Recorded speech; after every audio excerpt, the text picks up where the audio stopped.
Hi, everyone. Welcome to another episode of 5-Minute Conversations. I am your host, Jason Schemmel. And today, my guest is Matt Heinz, who is a marketing maestro who's been orchestrating sales symphonies for over 15 years. As the founder and president of Heinz Marketing, he's the secret sauce behind the success of giants like Amazon, Morgan Stanley, and the Bill and Melinda Gates Foundation. And Matt's not just a talking head. He's a prolific author, award-winning blogger, and dynamic speaker who's been crowned a top 50 sales and marketing influencer multiple times. With that, Matt, thank you for coming on the show. How have you been? Good, Jason. How are you?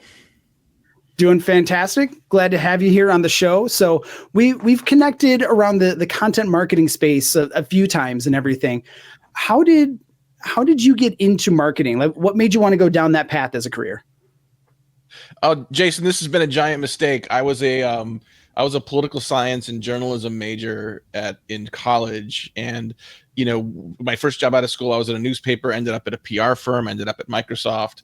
From there, ran marketing for a couple startups in the Seattle area, and about 16 years ago, decided to hang up my own shingle and do my own thing. So it was not necessarily a fully intentional path, but I love what I do. I love being able to work with our team and work with great clients. That's awesome. Yeah. So not quite the the direct path of like, this is what I'm going to do. It just kind of happened across it, right?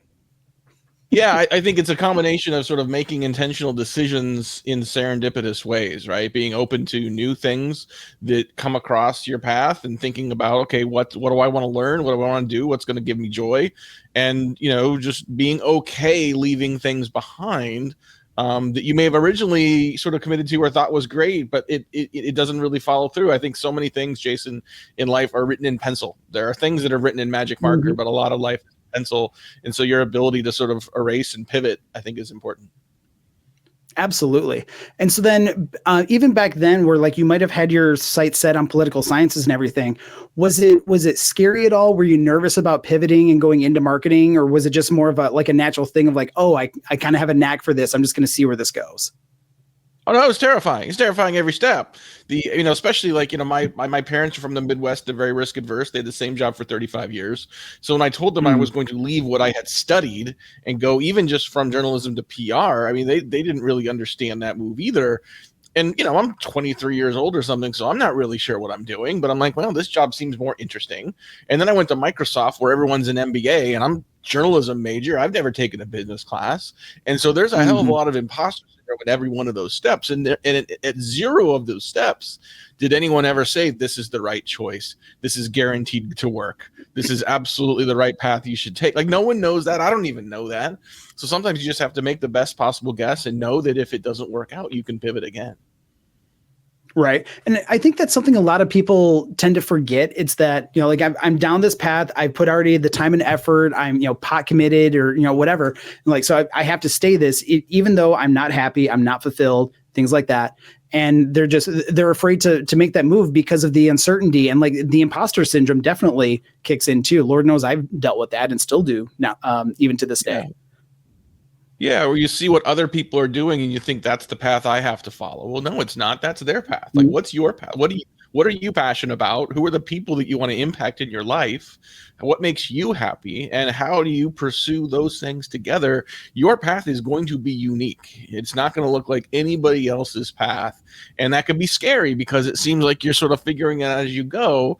But if you have a solid foundation of who you are and what you believe in and who you're doing it for, I think you're more likely to make the right decisions over time.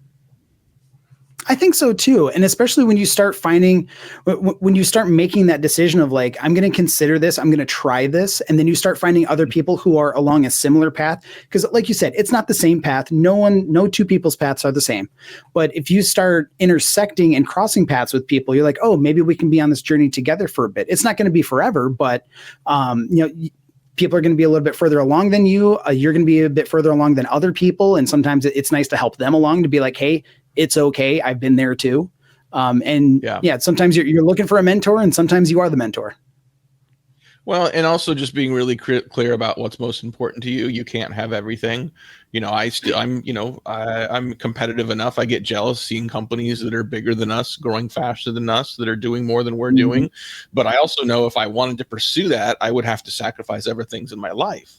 And I told you earlier, like I'm traveling a lot less than I used to because I want to be home for my family. My kids are growing up. I want to be around for them right now. And so I'm just traveling a lot less. That means I'm missing out on certain opportunities. But instead of missing out on that, I'm getting to spend time with the family, right? So if you say yes to something, it means you have to say no to something else. If you say no to something, you get to say yes to something else. And so that is a pretty simple decision tree, but that's really helped me better stack rank the things that are most important in life, work, business, all of it. Mhm. And it really kind of plays back to that whole term of like that work-life balance. Like it's never 50-50, but like you said, for everything you say yes to, you're saying no to something else. And that's okay Right. because that's really how the world works. That's right. That's right. And Yeah. again, like, decisions you make today, you don't want to make different decisions every day, but things you do sometimes are written in pencil, like I mentioned earlier. So Mhm. be okay with trying something, recognizing it doesn't work, pivoting, small pivots, big pivots, it all counts. Right. Absolutely. And I think it's such a valuable thing to remember and then constantly remind yourself of too, is that like nothing's set in stone. I love the fact of just you're writing everything in pencil. It can be erased, it can be rewritten again. And just that no one has everything figured out. No one ever has figured out. We all live in glass houses. We all make mistakes. I think sometimes we really can't seek perfection. You got to look for what I think of as excellence. And excellence is trying to do the right thing, knowing that sometimes you're not going to succeed.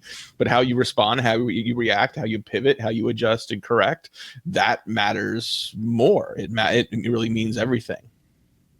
Mm. Yep.